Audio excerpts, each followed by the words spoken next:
ꯑꯃꯨꯛꯀ ꯍꯟꯅ ꯈ꯭ꯋꯥꯏ ꯈꯨꯗꯤꯡꯃꯛꯄꯨ ꯑꯩꯈꯣꯏꯒꯤ ꯑꯣꯟꯂꯥꯏꯟꯗ ꯌꯥꯎꯕꯤꯔꯤꯕ ꯃꯤꯁ ꯄ꯭ꯔꯦꯃꯥꯕꯇꯤ ꯃꯤꯁ ꯖꯦꯃꯣꯟ ꯑꯃꯁꯨꯡ ꯑꯇꯩ ꯑꯇꯩꯁꯤꯡ ꯑꯩꯈꯣꯏ ꯁꯤꯡꯂꯨꯞꯇ ꯑꯩꯈꯣꯏ ꯏꯆꯤꯜ ꯏꯅꯥꯎꯁꯤꯡ ꯊꯋꯥꯏꯒꯤ ꯑꯣꯏꯕ ꯃꯔꯨꯞ ꯃꯄꯥꯡꯁꯤꯡ ꯑꯩꯈꯣꯏ ꯈꯨꯗꯤꯡꯃꯛꯄꯨ ꯏꯁꯣꯔꯅ ꯁꯣꯏꯗꯅ ꯕꯣꯔ ꯄꯤꯒꯅꯤ ꯍꯧꯖꯤꯛꯇꯁꯨ ꯑꯩꯈꯣꯏꯒꯤ ꯇꯤꯀꯟꯅ ꯄ꯭ꯔꯊꯅꯥ ꯇꯧꯈ꯭ꯔꯦ ꯍꯧꯖꯤꯛ ꯉꯁꯤ ꯑꯩꯈꯣꯏꯅ ꯇꯝꯒꯗꯕ ꯏꯁꯣꯔꯒꯤ ꯋꯥꯍꯩꯒꯤ ꯁꯔꯨꯛꯁꯤ warfare your victory over sin ꯑꯩꯈꯣꯏꯒꯤ ꯂꯥꯟꯁꯤ ꯇꯥꯏꯕꯪꯄꯥꯟ ꯄꯥꯞꯀꯤ ꯃꯊꯛꯇ ꯁꯣꯛꯅꯔꯤꯕ ꯂꯥꯟ ꯑꯗꯨꯒꯤ ꯃꯊꯛꯇ ꯑꯩꯈꯣꯏꯅ ꯄꯥꯞꯀꯤ ꯃꯊꯛꯇ ꯑꯩꯈꯣꯏꯅ ꯖꯣꯏ ꯑꯣꯏꯕ ꯍꯥꯏꯔꯤꯕꯁꯦ ꯁꯤꯒꯤ ꯃꯔꯝꯗꯅꯤ ꯉꯁꯤ ꯑꯩꯈꯣꯏ ꯁꯥꯁꯇ꯭ꯔꯒꯤ ꯁꯔꯨꯛ ꯑꯃ ꯑꯩ ꯏꯍꯥꯟ ꯍꯥꯟꯕꯗ ꯄꯥꯊꯣꯛꯀꯦ ꯃꯁꯤꯒꯤ ꯋꯥꯍꯩꯁꯤ ꯄꯥꯔꯒ ꯑꯩꯈꯣꯏ ꯁꯣꯏꯗꯅ ꯏꯁꯣꯔꯅ ꯑꯩꯈꯣꯏꯒꯤ ꯊꯃꯣꯏꯗ ꯋꯥꯡꯕꯤꯒꯅꯤ ꯑꯃꯁꯨꯡ ꯑꯩꯈꯣꯏꯗ ꯕꯣꯔ ꯄꯤꯒꯅꯤ ꯍꯥꯏꯕꯁꯦ ꯑꯩꯅ ꯊꯥꯖꯩ ꯔꯤꯚꯦꯂꯦꯁꯟ ꯐꯣꯡꯗꯣꯛꯄꯤꯕ ꯄꯟꯗꯨꯞ 12 ꯄꯟꯗꯨꯞ 19ꯒꯤ ꯄꯗ 7ꯗꯒꯤ 11 ꯐꯥꯎꯕꯅꯤ ꯏꯁꯣꯔꯒꯤ ꯋꯥꯍꯩ ꯖꯦꯅꯦꯁꯤꯁꯇꯒꯤ ꯃꯩꯍꯧꯔꯣꯟꯗꯒꯤꯅ ꯔꯤꯚꯦꯂꯦꯁꯟ ꯍꯥꯏꯔꯤꯕ ꯂꯥꯏꯔꯤꯛ ꯑꯁꯦ ꯂꯥꯏꯔꯤꯛꯁꯤꯡꯁꯤ ꯏꯁꯣꯔꯒꯤ ꯁꯣꯔꯃꯛꯇꯗꯒꯤ ꯑꯣꯏꯕ ꯋꯥꯍꯩꯅꯤ ꯃꯁꯤꯗ ꯃꯄꯨꯡ ꯐꯥꯔꯦ ꯃꯁꯤꯅ ꯑꯩꯈꯣꯏꯒꯤ ꯐꯥꯎꯟꯗꯦꯁꯟ ꯑꯣꯐ ꯑꯋꯥꯔ ꯐꯦꯊ ꯑꯩꯈꯣꯏꯒꯤ ꯊꯥꯖꯕꯒꯤ ꯑꯣꯏꯕ ꯄꯨꯝꯅꯃꯛꯀꯤ ꯑꯊꯨꯞꯄ ꯁꯤꯁꯤꯒ ꯂꯩꯔꯕꯅꯦ ꯀꯣ ꯑꯩꯈꯣꯏ ꯑꯃꯨꯛꯇꯪ ꯄꯥꯁꯤ ꯔꯤꯚꯦꯂꯦꯁꯟ ꯆꯦꯞꯇꯔ 12 verse 9 to 11 ꯔꯤꯚꯦꯂꯦꯁꯟ ꯐꯣꯡꯗꯣꯛꯄꯤꯕ ꯄꯟꯗꯨꯞ 12ꯒꯤ ꯄꯗ 7 10 11 ꯀꯣ ꯑꯩ ꯄꯥꯔꯛꯀꯦ ꯑꯩꯈꯣꯏ ꯃꯌꯥꯝꯒꯤ ꯑꯣꯏꯅ ꯑꯆꯧꯕ ꯆꯤꯡꯂꯥꯏ ꯍꯥꯏꯕꯗꯤ ꯃꯃꯥꯡꯉꯩꯒꯤ ꯂꯤꯟ ꯃꯃꯤꯡ ꯗꯤꯌꯥꯕꯣꯜ ꯑꯃꯁꯨꯡ ꯁꯩꯇꯥꯟ ꯀꯧꯕ ꯇꯥꯏꯕꯪꯄꯥꯟ ꯑꯄꯨꯝꯕꯕꯨ ꯃꯤꯅꯝꯕ ꯑꯗꯨꯕు ꯇꯥꯟꯊꯣꯛꯈ꯭ꯔꯦ ꯃꯍꯥꯛꯄꯨ ꯃꯥꯂꯦꯝꯗ ꯍꯨꯟꯊꯈ꯭ꯔꯦ ꯑꯗꯨꯒ ꯃꯍꯥꯛꯀ ꯂꯣꯏꯅꯅ ꯃꯍꯥꯛꯀꯤ ꯁꯔꯒꯗꯨꯠꯁꯤꯡꯕꯨꯁꯨ ꯍꯨꯟꯊꯈ꯭ꯔꯦ ꯃꯇꯝ ꯑꯗꯨꯗ ꯁꯔꯒꯗ ꯑꯍꯧꯕ ꯈꯣꯟꯖꯦꯜ ꯑꯃꯅ ꯑꯁꯨꯝꯅ ꯍꯥꯏꯕ ꯑꯩꯅ ꯇꯥꯔꯦ ꯍꯧꯖꯤꯛ ꯑꯔꯥꯟ ꯈꯨꯕꯝ ꯄꯥꯡꯒꯜ ꯑꯩꯈꯣꯏꯒꯤ ꯏꯁꯣꯔꯒꯤ ꯅꯤꯡꯊꯧ ꯂꯩꯕꯥꯛ ꯑꯃꯁꯨꯡ ꯃꯍꯥꯛꯀꯤ ꯈ꯭ꯔꯤꯁꯇꯒꯤ ꯃꯇꯤꯛ ꯂꯥꯛꯂꯦ ꯃꯔꯝꯗꯤ ꯑꯩꯈꯣꯏꯒꯤ ꯏꯆꯤꯜ ꯏꯅꯥꯎꯁꯤꯡꯕꯨ ꯑꯩꯈꯣꯏꯒꯤ ꯏꯁꯣꯔꯒꯤ ꯃꯥꯡꯗ ꯑꯍꯤꯡ ꯅꯨꯡꯊꯤꯜ ꯆꯨꯞꯄ ꯃꯔꯥꯟ ꯁꯤꯈꯤꯕ ꯃꯍꯥꯛ ꯑꯗꯨ ꯍꯨꯟꯊꯈ꯭ꯔꯦ ꯄ꯭ꯔꯦꯖ ꯗ ꯂꯣꯔꯗ ꯑꯃꯨꯛꯇ ꯍꯥꯏꯁꯤ ꯏꯁꯣꯔ ꯊꯥꯒꯠꯁꯤꯀꯣ ꯑꯦꯃꯦꯟ ꯍꯥꯏꯌꯨ ꯀꯌꯥꯒꯤ ꯃꯇꯤꯛ ꯑꯉꯛꯄꯅꯦꯕ ꯅꯠꯇ꯭ꯔꯥ ꯑꯩꯈꯣꯏꯗ ꯏꯃꯣ ꯃꯍꯥꯛꯀꯤ ꯋꯥꯍꯩꯅ ꯅꯤꯡꯁꯤꯡꯂꯤ ꯀꯔꯤ ꯅꯤꯡꯁꯤꯡꯂꯤ ꯃꯗꯨꯗꯤ ꯃꯥꯏ ꯄꯥꯛꯄ ꯃꯍꯩ ꯌꯥꯟꯕ ꯑꯗꯨꯒ ꯚꯤꯛꯇ꯭ꯔꯤ ꯑꯣꯏꯕꯗꯣ ꯌꯤꯁꯨ ꯈ꯭ꯔꯤꯁꯇ ꯏꯕꯣꯅ ꯑꯣꯏꯈ꯭ꯔꯦ ꯅꯠꯇ꯭ꯔꯥ so the great dragon was cast out the serpent of all lin hanubado kay tawhara they called the devil and Satan who deceives the whole world he cast away he was cast to the earth and the angels were cast out with him then I heard a loud voice saying to heaven masi akoina koigi oiba ꯏꯁꯣꯔꯅ ꯄꯤꯈ꯭ꯔꯕ victory ꯑꯗꯣ ꯑꯇꯩ ꯀꯗꯥꯏꯗ ꯅꯠꯇꯦ ꯄ꯭ꯔꯚꯨ ꯖꯤꯁꯨ ꯈ꯭ꯔꯤꯁꯇꯗ ꯑꯩꯈꯣꯏ ꯋꯥꯈꯜ ꯇꯧꯁꯤ ꯑꯩꯈꯣꯏ ꯃꯤꯑꯣꯏꯕ ꯑꯩꯈꯣꯏꯒꯤ ꯄꯨꯟꯁꯤꯗ ꯑꯩꯈꯣꯏꯅ ꯊꯦꯡꯅꯔꯤꯕ ꯃꯈꯜ ꯃꯊꯦꯜ ꯀꯌꯥꯒꯤ ꯌꯦꯛꯅꯕꯁꯤꯡ ꯀꯣ ꯃꯁꯤꯒꯤ ꯌꯦꯛꯅꯕꯁꯤꯡ ꯑꯁꯦ ꯃꯈꯣꯏꯒꯤ ꯃꯑꯣꯡ ꯃꯇꯧꯁꯦ ꯑꯆꯧꯕ ꯑꯄꯤꯛꯄ ꯃꯈꯜ ꯃꯊꯦꯜ ꯀꯌꯥꯒꯤ ꯁꯥꯏꯖ ꯂꯩꯌꯦꯕꯀꯣ some are big and some are small ꯈꯔꯅ ꯆꯥꯎꯏ ꯈꯔꯅ ꯄꯤꯛꯏ ꯈꯨꯗꯝ ꯑꯣꯏꯅ ꯍꯥꯏꯔꯒꯀꯣ ꯑꯩꯈꯣꯏꯒꯤ ꯄꯨꯟꯁꯤꯗ there is cancer to the common cold ꯍꯥꯏꯕꯗꯤ ꯑꯩꯈꯣꯏꯒꯤ ꯄꯨꯟꯁꯤꯗꯀꯣ ꯑꯅꯥ ꯑꯌꯦꯛꯁꯤꯡ ꯃꯌꯥꯝ ꯂꯩꯒꯅꯤ ꯑꯗꯒꯤ ꯄꯦꯔꯥꯂꯥꯏꯁꯤꯁ ꯄꯦꯔꯥꯁꯥꯏꯠꯇꯒꯤ ꯄꯦꯔꯥꯂꯥꯏꯁꯤꯁ ꯗꯤꯄ꯭ꯔꯦꯁꯟꯗꯒꯤ ꯑꯃꯨꯛ ꯗꯦꯠ ꯃꯁꯤꯒꯤ ꯁ꯭ꯇꯦꯠꯃꯦꯟꯁꯤꯅ ꯑꯩꯈꯣꯏꯗ ꯀꯔꯤ ꯇꯥꯛꯄꯤꯒꯦ ꯍꯥꯏꯕꯗꯀꯣ human life is surrounded by many different kinds of enemies or troubles ꯃꯤꯑꯣꯏꯕ ꯑꯩꯈꯣꯏꯒꯤ ꯄꯨꯟꯁꯤꯁꯤꯗ ꯑꯩꯈꯣꯏꯗ ꯀꯣꯏꯁꯤꯟꯗꯨꯅ ꯂꯩꯔꯤꯕꯁꯦ ꯃꯈꯜ ꯃꯊꯦꯜ ꯀꯌꯥꯒꯤ ꯌꯦꯛꯅꯕ ꯑꯋꯥ ꯑꯅꯥ ꯂꯥꯟꯊꯦꯡ some attack the body ꯈꯔ ꯑꯃꯅ ꯍꯛꯆꯥꯡꯗ ꯃꯗꯨ ꯑꯩꯈꯣꯏꯗ ꯑꯋꯥ ꯑꯅꯥ ꯄꯤꯕ some attack the mind and some finally take life itself ꯑꯔꯣꯏꯕꯗ ꯑꯩꯈꯣꯏꯒꯤ ꯄꯨꯟꯁꯤ ꯐꯥꯎꯕ ꯃꯈꯣꯏꯅ ꯂꯧꯁꯤꯜꯂꯦꯕ ꯉꯁꯥꯏꯒꯤ ꯀꯦꯟꯁꯔ ꯇꯨ ꯗ ꯀꯃꯟ ꯀꯣꯜ ꯍꯥꯏꯔꯤꯁꯦ ꯈꯨꯗꯝ ꯑꯣꯏꯅ ꯍꯥꯏꯔꯒ ꯀꯩꯁꯨ ꯂꯩꯇꯕ ꯑꯔꯨꯝ ꯍꯧꯕ ꯑꯔꯨꯝ ꯂꯥꯏꯍꯧꯗꯒꯤ ꯀꯦꯟꯁꯔ ꯑꯅꯥꯕ ꯑꯣꯏꯕꯁꯨ ꯑꯣꯏꯌꯦ ꯃꯤꯑꯣꯏꯕꯒꯤ ꯄꯨꯟꯁꯤꯗꯀꯣ this means disease can range from very serious illness like cancer to smallest sickness ꯄꯤꯛꯈ꯭ꯔꯕ ꯑꯅꯥꯕꯗꯨꯗꯒꯤꯁꯨ ꯑꯩꯈꯣꯏꯗ ꯑꯆꯧꯕ ꯑꯅꯥꯕ ꯑꯃ ꯑꯣꯏꯕ ꯌꯥꯏꯕ ꯀꯩꯁꯨ ꯂꯩꯇꯕ cold cough and cold ꯒꯤꯁꯨ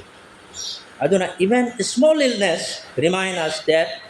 our bodies are weak and vulnerable nasina takpudi kaino harga koigi pikrama ana ek sikso koi punsida oirba lok huwa khangde hakchang sikpa saba khangde masi mayam singtina ohli se kaino koi miyobe sa suki matik sole hai bana akoi se ason ba miyoy bani ko je jam easily hadi hurt oiba yaba shock ba yaba physically emotionally koi shokan ba yaba ne miyoy ba chance ba denga sai ge ina hai ba parasites to paralysis sai se ko si science ka sikutang mari lena ko wa the parasites to paralysis kaino some enemies harm us slowly from inside akoi gi jekna ba khara sina nung dagi oiba koi se chatok na ba mahan na ba tawe ba kuda moi na har ka like parasites se karino ma se kitanu bijanu ni ko masina yam na lai na sai gi kuda moi na har ka ko gi tipi haro ne dagi tin haro ko pok tin leiba angang singsu tin ya na ba lei sumai na ti masiki bacha masu sina so koi da so wa na ba mo hin ma jai ko aduga masi jamna maroi bang ka aina masida wakal tawraga mayam da thogat ning pot ma karino harga parasite sina kari hai gai bo sumai na su hai ba jai masigi na ba se a person who depends on others uh, unfairly without helping back hai ba ki artha di kaino harga sigi ana ba se mioi be koi amamong gi punsi da su akoi na hai ba di mion da tum tang da boy ba punsi oi ban aduga amuka aina harau madu aigi tohum thokbu tawdaba asisu a kind of parasite miyobe ko gi punsida aroina isor khang na ko gi punsida madu oya ko aduna ngasai gi hai ri parasite gi paralysis la ko se kamai tawi maduna mi amabu ilai laina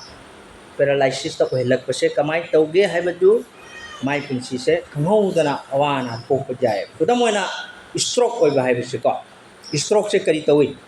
stroke ko once oi khadi mi du gi important jam wai ba ma adumak du gi laina da ma dum si doraban aduna koi paralysis sai risa chingthek bagi laina ni masina koi gi punsida apan ma akai ba ma am oi lak pa le gani ko duna depression pungning gi awaba wakhal gi pain da ba depression to death depression lai ba mi sing ma am lai ko ko ngai ta mental problem not all enemies are physical suga koi na khang da se punamak se aibang pan da lai ba mayam sing che ko hakchang goi ba khak to na te ba koi gi chakna ba se fear loneliness akiba dagi koi gi naitom ta ba natra and discouragement idea koi da ningan na ba pungning hantha ba masi mayam sing asi su karina makoi sing asi su aroi da makoi na ko depression ko hele the final enemy mentioned is that which even human eventually faces ko mioi ba sungna kumsida haktheng na budnya ngasai ko na pai ba do he is introduced to us in Revelation chapter 12 verse 9 hojik te ko kari pa he Revelation phongdok piba pantup taran thoigi padama panda hai ba achoba singlai adi mamang gi lin maming diabol amasung satan ko ba taibang pan apum mabu mem adu bo tan thok khaya ba natugi puram ba chim thi do ma tan thok khare hai de natra he is every enemies munangai na munna kang daw kana the devil is no man's friend shaitan se koi gi marup natia ba he is every enemies he is every man's enemies this means behind many problems temptation and spiritual struggles is a spiritual enemy ekoi da maru ena thoiba pose kari no hai ba matamda tungda oirakadaba awana athemba samaicha kumsigi thawai go balan masi singchida akoi yakna base kanano atei nate sai di satan dina devil se hojik te koina pawado manai ko de kari uhalle Revelation 12:9 da introduce him kari hai by several names my means se mayam laiba din hanu basi my means ko connecting to him to the serpent in the garden of Eden akoi gi garden of Eden da thengna kibdo dugi serpent do adune ma che devil la se keno accuser hai ma se blamer ade ma se chinthi ba dagi ade kanama gi wa amada mana ngangaga nangi wa kalpung ngasi bu ontok hanba atu ma po na devil gi thabak che ngasi mana kanna thabak tori taibang pan sida mana thaja khraba isori macha manai singbu tuhannaba mana koiti tidana leiba. Satan, adversary or enemy, masa someone who oppose or challenges you. Nang ay sa mana challenge tawe maduda tuhannaba, tahannaba, mahannaba. Even he, one who leads the world astray, he deceives people and turn them away from God. Maki tawdang karino, mana matampo na magta, tayong pandalay ba mising tayong panalay ko na mag-ayama mamitang ra ba thawai da si ba singche makoi nate maroi na koi bu amam madagi angan bada tholak khraba ishor gi mangal phang khraba ishor gi macha ka khuding ma kusu minam na ba mana koi thi thi chingthong an ba ya tai di ngasai gi Corinthians gi lai ta hai do second Corinthians 4:4 da ma kai oi ha mana mamitang halle ba tayong pan gi ni kum na ma ka sa ko aduna jengo ai wari ma mate ma samlap na hai ge yamna samna ko ikui dagi gi mamang de ko ko yi yamna sathi ba mong da na ba mi ma gi wai ai hai ge ma gi manakta visitor ma lai adu ga mangon da hang me ba mana pa ma se kari ma ting sai gi ishor bu khang da ba mi ni na mana setan si su adumak mai dum ja the devil and Satan sa mga kaitawi, may punsi siya, amok disu da suma katok ni, amok su katok pangamda, at hadok pangamba, langsik pangamda, dumay tawag da may punsi siya, then mamisak naman niya wakamba. Adagi, man haya ko. As I'm not willing to renounce the devil, ay na Satan siya, ilay-ilay na hadok pa na talaga langsik pa siya ingamde, man haya ko. Kari kita magtanong haya na, nasay visitor sila hang mamatam na, man ang kari haya na po kung pigi haya ko. Because a man in my condition should not be making enemies. Ay nami kanama tabu ay giyak na bu oy basa ina pamde. What this man failed to realize is the devil is no more man's friend. Mana khang da base Satan se mi gi marup nate, mi sing marup nate asa ma khang de maru problem se sineba. Ngasi ay koy Prabhu khang na bay koy amamang gi punsida. When wakal tawado po siya karino, the man thought he could stay neutral between Jesus and the devil. Ay di mana pamba siya kari, ni sige wakalon siya kay noharaga ko. At isusu sum tajage, at uga tayong panda lay di ba lay dinsu ay dum jana siya ke neutral da dum hingba punsinyo mahayos. Maduyati, a man cannot start to master.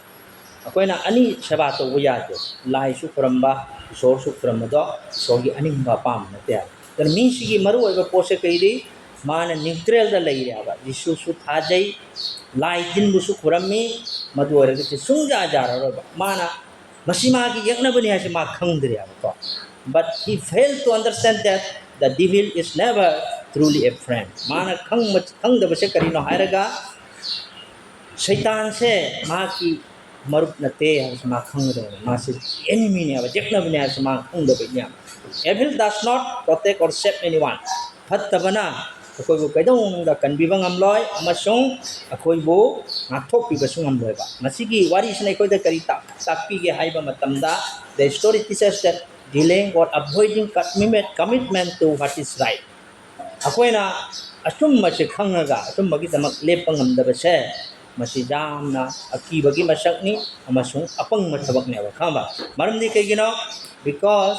remaining in the sight of evil only harms a person in the end. Nangay na muna kang daw siya, ako'y na karigumba matamda, sight na makakta dahil patabagi, may kaya da, dum ako'y na layba tarabadi, ako'y punsi siya, aroy ba matamhaw da, ako'y amang atagi ng dito lakta niya.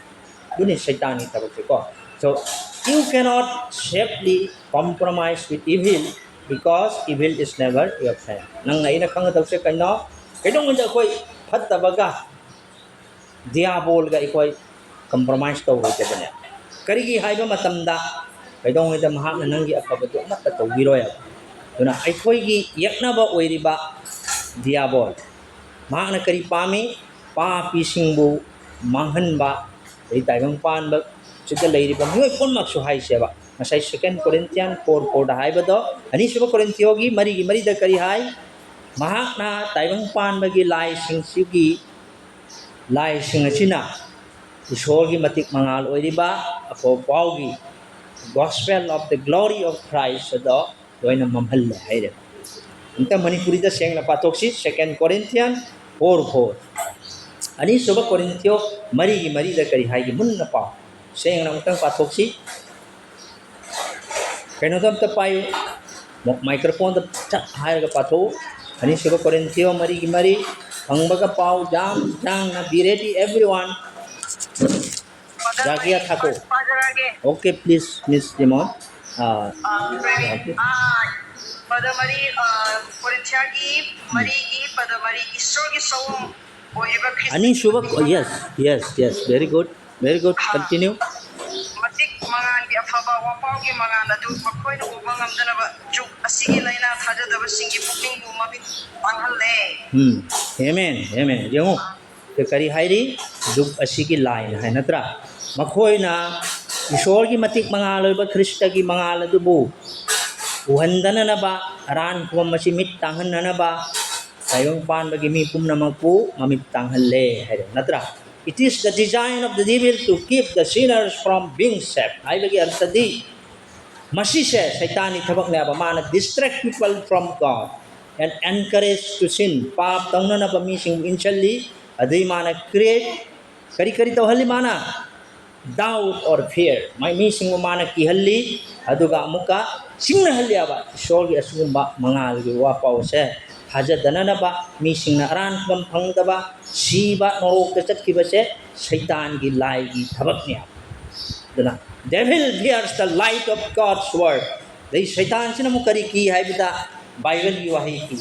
Man atu ki mati ki maram di kagi asum ma se soy dana pa ki thabak je pokhai rak tore aran ba sing se thawai yu ba danger oi ba spiritual danger puno ma pokhai na si batar ma khang ne ba Satan ba duna Bible yu wahi ki jisubu ki. When people truly understand God's truth, Ishorgi asum mashe missing na kangpa matamda, they become aware of their need for the forgiveness and salvation. Mana kang eba missing sina karigumba Ishorgi asum mashe kang iba tarbadi. Mayam sing sina pa kopi bagi aran kung ripoche. So idan wakal tara ani hai se mana thabak sid na daya. Mashe koi mun na wakal tawdong ni. Dagi kari tawgi ngo. Therefore Satan tries to keep people spiritually asleep. Mana kari tawi Shaitani thabak se thawai da missing se wakal se lo na thatok halla adadagi kaibang pan bagi nuai thokpada adagi pap ta hainabi nuai ba comfortable to sin ko so they will not seek God sincerely makoi na isor gi asum ma se thi dana na bahaina ma ki mathau jam na kalya aduga amuka adutta nate nang ai ngasi prabhu phangjaraba thawai da sum na hingjari ba ikoi sisu ko mana singnaba mayam purakani kari purai mana making people feel spiritually safe when they are actually far from God. Eko se taseng na ko. Ay se ikai galyaba. Mi mamang ka kay gumba as ay anira ka soy ra ay may pama ay anira ka baptize daw tar di mi na kari hay nang hitaba ay thawai da taseng na ay kanbiba panglagani hay ga mathom ta ko maki aran do losil na ba ay kanbiba panglabani ay asumbati taseng ay sor de jam la na leire hay ba se mahak se khanghandana ba Saitana tricks tawrga mi sing se thamna taseng ma kanbiba pangdra so kanbiba saraga afaba saraga punsi le la lulling the sinners to sleep hai di papi sing se isor gi aran kung manam sida hai ning wakal se thawai da hai di kanbiba pangle hai ba se chuna hanna tamana le tuna overall lesson is that believers should seek truth stay spiritually awake akoi punamak na ko thawai da hai badi kari koi gi lesson se thawai gi asum ma se koi na jagiya uthia leina na ko hai di matam punamak ta spiritually alert koi na ba tau takpi bane and allows God's word to guide and transform their lives rather than remaining deceived or spiritually indifferent hai ber thadi ko koi amamam se ko maru eba lesson se akoi se thawai da hogatna leiba matam punamakta koi se alert leinaraba isona tai magi wahai na kari hai adu koi punsi se transform oirak ba hongro ko tu hai di dum shana minam jadana thawai dai koi se es ai se sini ko haina dum leita ba ko not in kari koi spiritually koi se does not kari hai sige about spiritual thing thawai gi maram chi dane koi se ai di aduni he ai yam na phari ai yam chawkhat le haina tum lei bese sona pam de nang sona da ma kon da haidok pa transform oi bese imom hak na pam ko as man's enemy he delights to destroy the sand jeng ko siga jam na marum koi gi jekna ba kana no koi gi jekna uba oi ri ba diabol shaitan sina ईश्वर की मचा वही खरबा ईश्वर की साधु वही खरबा इकोई से अमुक करी तो हल्ली माना मांगन नबथी है मरम दी करेगी the Christian life is not a playground but a battleground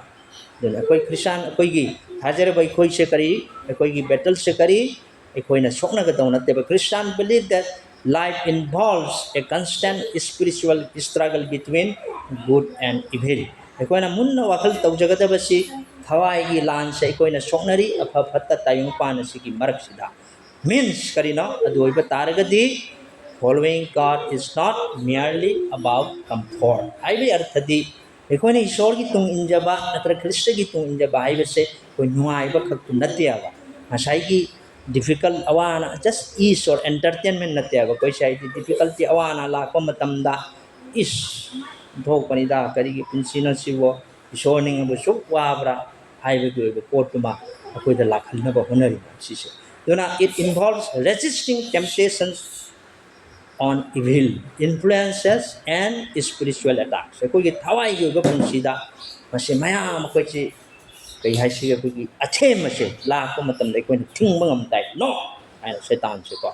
ꯑꯩꯈꯣꯏ ꯃꯁꯦꯟꯁꯤꯁꯨ ꯅꯨꯡꯁꯤꯅꯗꯅꯕ ꯁꯩꯇꯥꯟꯒꯤ ꯄ꯭ꯂꯥꯟꯁꯦ ꯀꯔꯤ ꯄꯥꯄꯤꯁꯤꯡꯗ ꯏꯁꯣꯔꯅ ꯂꯥꯛꯆꯗꯨꯅ ꯑꯔꯥꯟꯕ ꯐꯪꯕꯁꯦ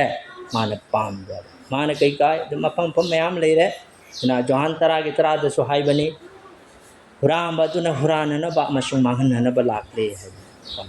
मागी थौरांग मागी थबक करीनो मांगहनबा थवायदा अरानफम पंखरबा मीसिंगबुसु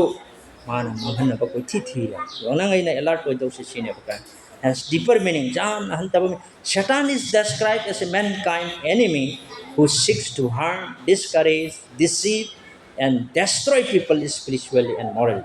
mana pamise keno Satani thaurum che kari miyoi ba jati singse mana manghan takhanna ba ninghanna ba minam naba mi singbu manghan naba thawai gi amasung punsi marel se manghan nama ki thabakna suna the battle is not mainly physical warfare with weapons akoina sokna iba lan se nomai top don top huju khulai gi lan ate but the spiritual conflict that take place in the mind heart and moral and soul mase ko gi thawai da mase ko gi thamoi da ko gi punging wakal da amasung ko gi punsida soknariba lansing asine ba ngase ko na soknari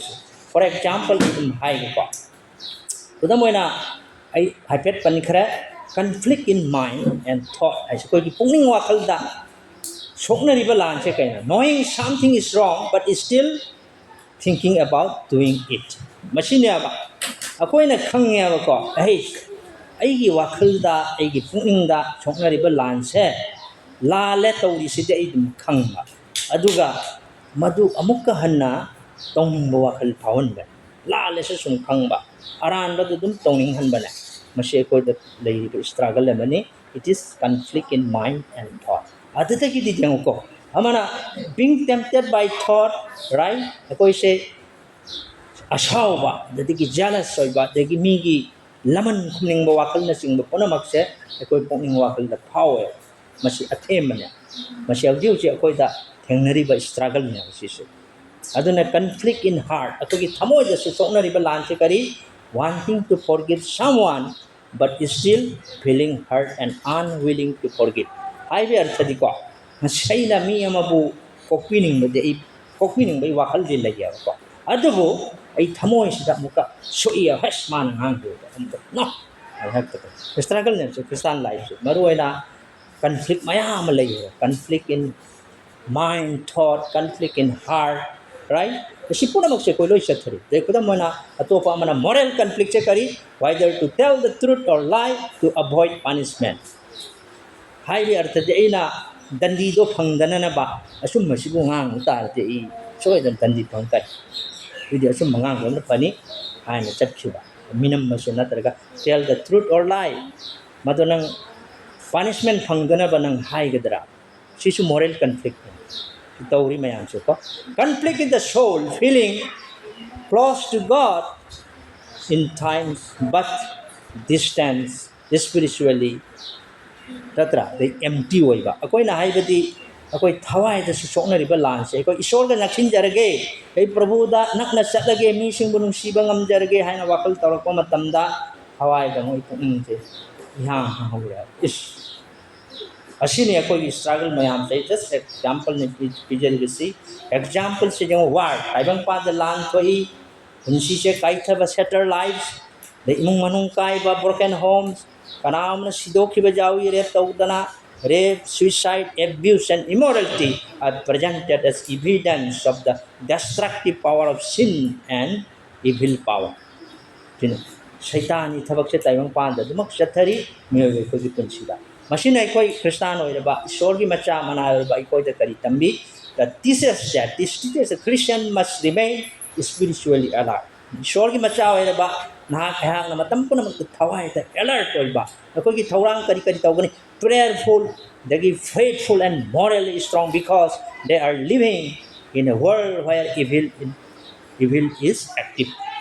evil patta ba se sukin matik active point layer please read Ephesians chapter 6 verse 12 Ephesians taru ki train to the pasi yango ekoi da alert point ba hai ri wa hi ko jam jang sat patok si Ephesians chapter 6 verse 12 online that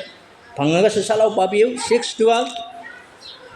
6 kinabla to 6:12 Ephesians pandu taru ki tarani thoi marandi aikoi na soklaba asi itong gimayok tanate adugo aikoi ki soklaba asi angam atosi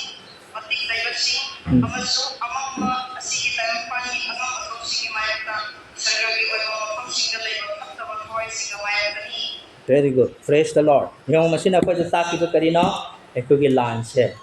itong gi lan nate ang ta gi nate thawai gi lan to ko gi sorry macha oira ba ko da spiritually alive alert when the leina na bakari prayer to bata dogi faithful they morally strong oi bata because they are living in a world where evil is active thatta ba se aduki matik mapangal thonga phana chat ya bang si tai bang pan si to koi maram mahum khaktanga koi tanagi aduga aloi bagi matam lakani we battle three enemies karam ba makal gi lan se koi songna di jengsi the world the flesh and the devil ko koi na songna tayong panda aksang ga masung shaitan ga the world refers to the system around us is opposed to God masi tayong pan gi system je karino hai bada ishor gi mayok kaneba catering to the lust of the flesh dagi haksang ya pamada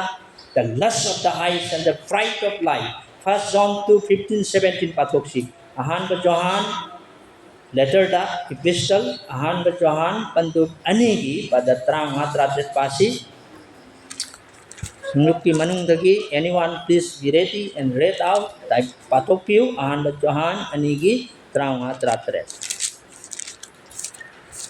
online lagi so anyone please ahan ba Johan microphone pai microphone yes deal please ahan ba Johan anigi trang matrat Gospel of John nate ahan ba Johan anigi trang matrat Then Paramishan Tempang the Iba was in a good Shigani, Managumami Amada, Tempang, Shigani, Mamma Shiva, Adu Mama the Lake, Tempang, the Iba Punamak, Mushani, Miki Abamba, Amesh Mushi, Napan, Iba, the Tempang, the Thôi, kaya bang na taratret ho, pahar ba?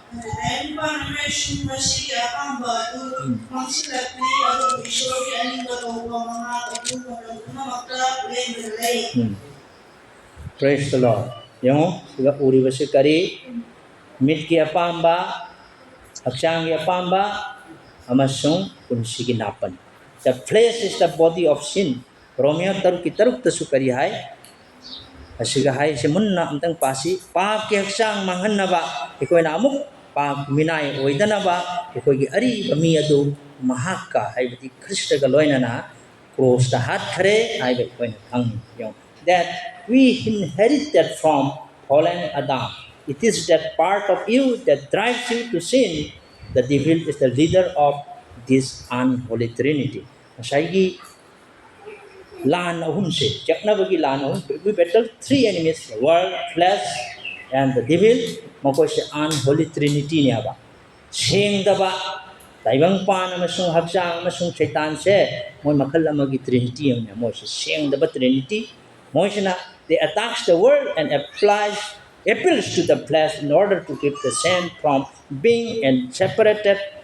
surrendered spirit filled servant of God. Nang ay siya karito sigi pot ahum sina jakna ba ahum sina unholy trinity sina iko siya taibang panda laina na ba haksang da aduga isor gi masa manay oy karba sadu oy karba iko siya masidagi khaito oga punsi siya surrender life hingga da punsi siya ko henda duna hawai na thanbai isor gi manay hendana na ba maki thabak na masini ko ge chau struggle ko gi conflict ko gi wars ko. The fact is, Satan desires to damn the sinner and destroy the sin. Maki tabak karino,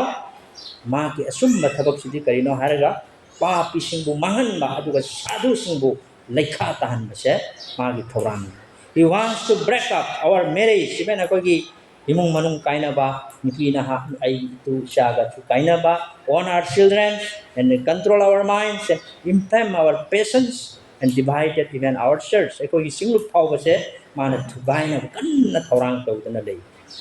by the death and the resurrection of Jesus Christ, the world and the flesh and the devils, we are defeated and we are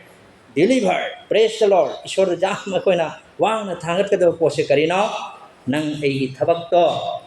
Prabhu Jisu Christ ay buwana sibana pa kithabak Satan ni mamu ko na magte thudega Jisu na sibu ngamaga hingalak pa matamda the world, the flesh and the devils already destroy all.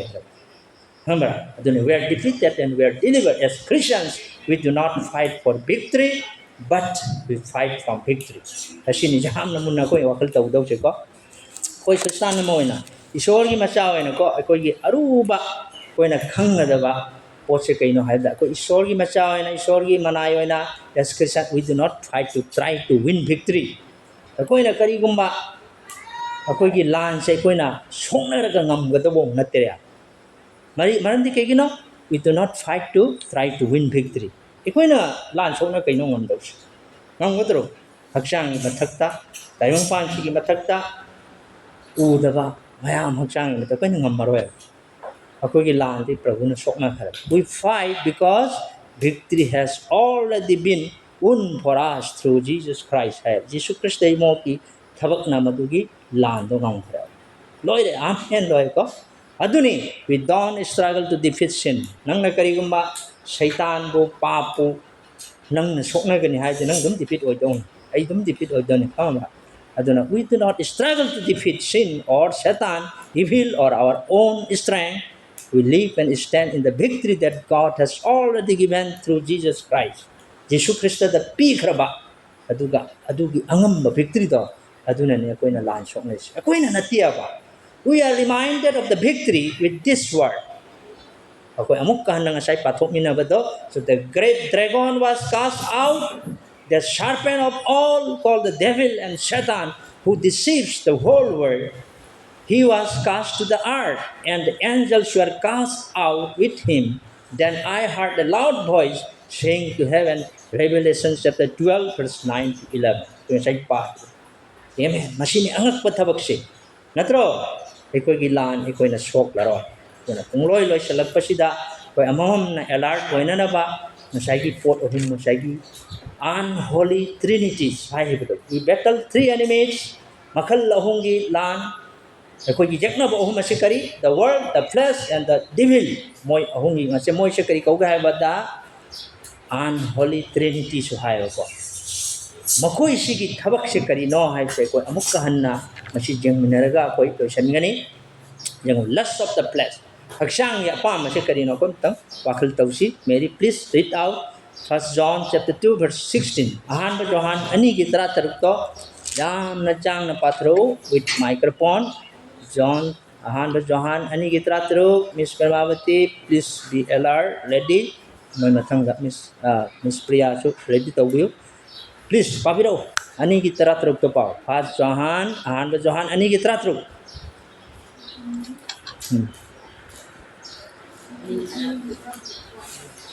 hmm Taimpan da ladiba punama haksan ya pamba miki ya pamba me shun kunsi nakan ipa da ilate adu taimpan ini. neme tayong pandagi ni ipatagi nate sinful desire pa ki apamba masi kadai de haurakpana human nature apart from God isor dagi ti nate ab hakshang ya apamba asibu isor de lakadro lust strong craving or desire yam na pam flesh in kari refers not only to physical body hakshang tagiwa hai banate but to the fallen human natures tendency towards sin pap tongning ba self center oining ba sa humtang hingning ba asum apuna makse flesh ki thabak ne the human tendency towards sin self centered living I see ko it can include sexual immorality lagi uncontrolled anger drunkenness gluttony laziness selfish pleasures addiction puna makse karino comfort or feeling masi puna makse hakshang ni thabak mo hakshang ai bedi taibang hakshang si wari na tia ko gi nung da lai riba galati gi lai ta hakshang ni thabak sing hana phongdok ko the lust of the flesh says I want this now ai hajik madu pami masi ai ngon di pam mi ko gi hakshang ni thok ko my feelings are more important than truth ai na khanjari basina asum madagi he na chawi masi mi na pam pleasures matter more than obedience nungai thokpasina haiba inbadagi hena maruoi tayung pan wi hakchang thulakse the flesh alloys wants immediate satisfaction hakchang se matam punam ta pam se hauji haiba ga hauji pi budunya natro angang sing chu jeng moi pam do pi ra harawe natra to ko ni sum thokta mana demand to dan pisalo na san pa to scooty pi hai pi do bro ma chahi ga tang ka sana dana bike thoga hai pisan thoira ba adu jawa adu ne abako flesh always wants immediate kari kawi satisfaction jam jang na pam hakshang na pam se the biblical example ko yang ki bible lagi if na kedawi genesis ta ko mehoronda if se kedawi if saw the fruit was pleasing and desired it even after God said not to eat so na san hai da pau da mana apam na ma chai natro saru no matu wi do har ma cha thuye ba adu ni ma flesh desire hakchang e pamba atai jima atai mayam example lay adagi David the example koi loi khang David ke doge besaba to mana pure jenge David follows sinful desire instead of self control mama sabo self control nak thok chabagi mahutta hakchang e pamba tana makna mullaga mana pap tawiye asine aba fleshly desire hakchang flesh ki thabak se ko the lust of the eyes kite kitang pallasi lust of the koi mit ki apam se kari same verse madadum laibani refers to sinful desire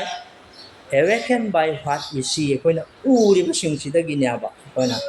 philam wana mi ki phajaba pose pam jamna craving oire begin when the eyes look at something and the heart says I must have that ai mituna ururene nigi phajaba kar sei urga yam tina pamakar is sei samta lai adusu mitki apam ko adidi I want what belongs to others migi do ina pamaya migi arai do ai gisu lening akiaba meaning of the lust of the eyes are often the doorway through which desire enters the heart nadidi koina urude koi thamoy da sang khra natra te kuda moina har ga greed covetousness envy materialism mai akai ki mehu karamba ko jadi taibang pan bagi apamba he na pamakpa constantly wanting more he na pamba sing one's own expensive phone nam na tang mi ki phone mai ure car su ure de jala so ade I chin thir as ai som tang phangati ko hai adu su nit ki apam phone tang to kari kawi apple lai ra kari hai ge iphone thôi अब तो पाई दिया तो कोई हन नहीं चंचर दे नत्रो mister आप चिन्ह दी पायरम बनी पाई दिला कोई पाम जदे मधु अदर जेनेसिस कुदम वना बिब्लिकल एग्जांपल असाई की लस्ट ऑफ द आईस को Ifna kari tawi mana ngasai pambi do ure maki mamin uraga maki dauri isona haidu ma indre dugi mahutta mana iren he chare.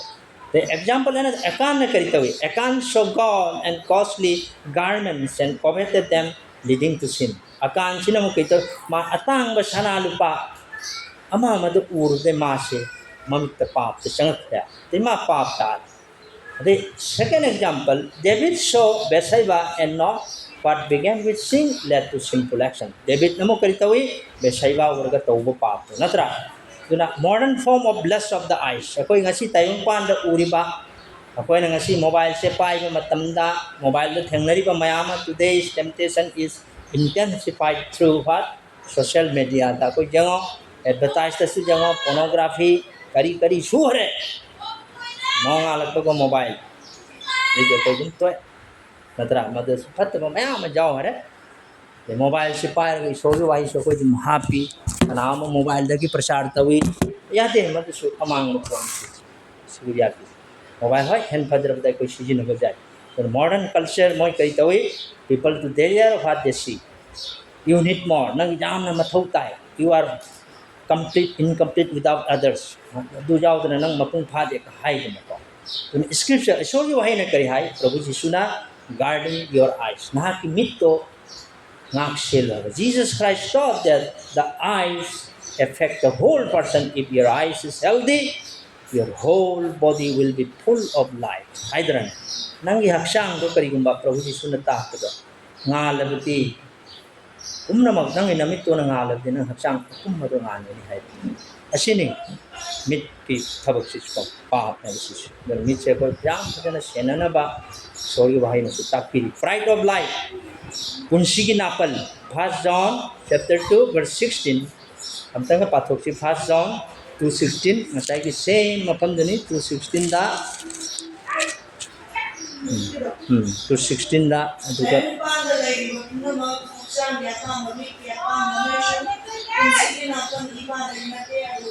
Tayong pan. Natra refers to arrogance. Adagi koi self glory. Isagi matik mangal pungdok pa. And confidence rooted in the worldly status. Kuda mo na haraga possession lan thumda egi mai pak pa achievement da isabu jan na maru na lawja ba isod gi hena isabu hena mamal thamba. It is the attitudes that says I am important because of what I have. Aina leijari ba se asina ijam maru oire haidala. Tayong pan law sa natro I am superior to other. Me ate dagi ina thoy mani I am better than anyone or refusing correction aduga sumthokpa yabada I do not need God ai son mathau ta de my success defines my worth man hai ai gi mai pak pa se abak utori bani meaning of the phrase pride here means self exaltation isabu thangatchaba ade lifting oneself above others masabu ne hena chaujaba mi atopa de hena ko above dependence of ishor ki thakka nga jaga do matu nga ta na outward life se karina the word points to one's outward life sa ina haibdo the possession the achievement social standing reputation lifestyle power and appearance of success si mayam sing sinaw kuda mo na harga ai gi leijari ba lanthum mai pak pa ai samas tai kamai na hingi ai gi mingchat ai gi punsi gi style aigi pangal power hunamak mai pak ko se machine haidana ko prai punsigi na panchina krista da leina ba koina adum na hing bajaro ko so pride of life means boasting or finding identity in worldly status nasi tayong pan sida ai aduni haidana mukpado aduni ba success status isago ojabutune penthok pa self sufficiency oiba ko aduni ba nang ai se maduga leiba jaroi na ako se recognition to bo pam control influence admiration comparison maya maloi to na leiba kham mi na sak khangbi ba adagi di control influence oirakpa mi na pam na rakpa ade mi ga hek kuda mo na harga ji it wants people to say look how success they are mako se ka agi mati mai pak ko na jengun he hai dum ko look how important they are mo che ka agi maroi bano look how they are possessed moi lan yam na lei asi sing si ta loi chat khrabani se haksang gi mit ki napal ase punshi ki napal se ko dona si spiritual danger kari a person begin trusting well instead of God moi na ro ibda ke tauri ishor da thaja bagi mahutta tayong pan bada thaja ba lak nipi ama khang na ko ayon da hai ko mana bi hai ge ina khun ba mi ama ki manak ta chat lu so nang khajik tang o chune achau ba o magi makha da lei re tin urum do ngak tang chu lang phang ani hai ri ba ki da maming de pal la ro ya ma hai cho ja so ba pastor atu kum banate senjau pai ba hospital ma puai ba dan pai mai makha da chala urum khajik ta sui sap ta do ni ne be manang ji som ta lei tre ne na honda karamba ji su no honda lei ri se wa lo ni ta yang pa akoi hai be si jong ko nang ai nang si lecture si kari da lei re ko le pi hu ji su da jeng ko je pi ko ma ma ko thawai gi kun si da ko lei min nari ba samin nari ba hing min nari ba ko hogalak pa da wa na kun si si len min na ra pa ko amaga hoi su lei ta wa hi amana amada ngai ta ba le ram ba ya to ko na sum thum jel la ga lei ga da na hai tok na ra ga kok na ra ga hai kamai in kha si kamai sha kha si ge hai ba se ishor gi apam to ai na ja bi da ngai tra ga ai na smai pha na tham ba ja ma na ngai tra ga ngon da hai ba ja hai tok na ba kok na ba ti so na pam se du ko se hingat mi na ba sa khat mi na thawai gi spiritual danger se kari as a person begins to trusting well instead of God ishor gi mohta lan thum la thajar ka hamba the intelligence instead of wisdom ishor gi loksin gi mohta ko na chalak pa nipa mana hai ni ei moi cha se ekdam intelligence sa joy jisu sakhare hokta mai mi lecture su tayong pan na kai le jadra ka su thai da sum ma do tauri ai rati ne so na thangal tong ngasi tau se kari intelligence instead of wisdom status instead of character status se jeng draga status se chakra moi character do jeng draga singrup sigi punsi kari no moi punsi sor ki na len bra atu taudre scripture teaches that life is a gift sor wahi na ji takpi punsi se sor ki khudol natra aduna success can be despair haidi mai pa lan tum no mang to lo ura ro to human glory ni oi ba ki matik mal khar phangi che oi ma ti che dau pai be ni na khan le mang ai ni ne aju ka nang ai na tong ti isor da ning mangam marwa loi mang hi tom they will be disappear jam thun mang hren kuda moi nei lucifer ki kuda mamati ke biblical example lucifer ma se ke dauri hama se beginning who desire to exalt himself above God isor da suman hen wang jo se ma pamam lucifer lucifer treze channel ma khang hai to sona lawai to kau tha drum ta hai boy le tre Lucifer mang adune Nebuchadnezzar he boasted about his kingdom and greatness until humbled by God short maku nonu kandri mamang da ma ki daurame ma ki ni thole ba ki da mak ma na chaujaram ni pongthok charam ni ab aro ma ke dauri na pi cha natro adun farisi ke doge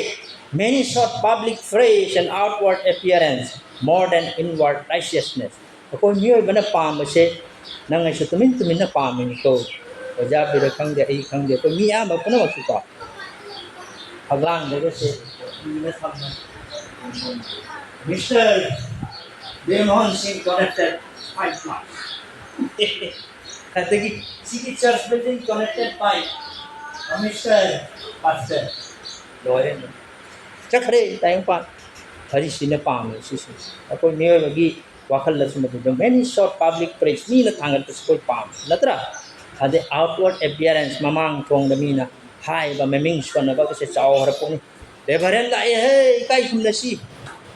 adu da lo shakar more than inward like manung yoi ba dharma sien ba di ni na pam tre mabang thong gi title na pa kari to ko lo shakar ni si ta char si the modern expression of pride of life showing of wealth अच्छी modern से दम करी तवी पुंसी की नापन से लन नहीं बता मोना होंगो कने आप ए शीट ले गई है ना सेल्फ प्रमोशन में साबु थांगत जबा superiority complex lay है आई अवांग ने खाइबा मॉडर्न कल्चर वर्ड तौरी promote yourself ngasi gi modern culture sine kari promote tauge haiba matamda nasabu make yourself the center nang nasa ni ahan bata nang nasa ina khudi mi kamai jokani na khudi pastor ya tu paisa pai de dei busing mangamoy ikai khumnate asengmani si tayong pani chana ben why it is empty the pride of life depends on unstable things kudamoina phajaba beauty fades phajaba singmang kini well changes lan thumchu hong khigani mingchat mang khigani uroi power hongba nairakani human approval is what temporary megi yabi badasu khara naitagini ngasi ai jaram bajai mathang da oja bi da jahi siya asini miyoy bagi karam ta kai hai ngamde the opposite of pride the Bible presents what humility as the opposite recognizing dependence on God ishor da koina nga jabasina living truthfully ishor da sumna koina jengjar ga hingba mi singbo koina ikai sumna ba mi singbo mamal ti batai serving instead of exalting oneself masabu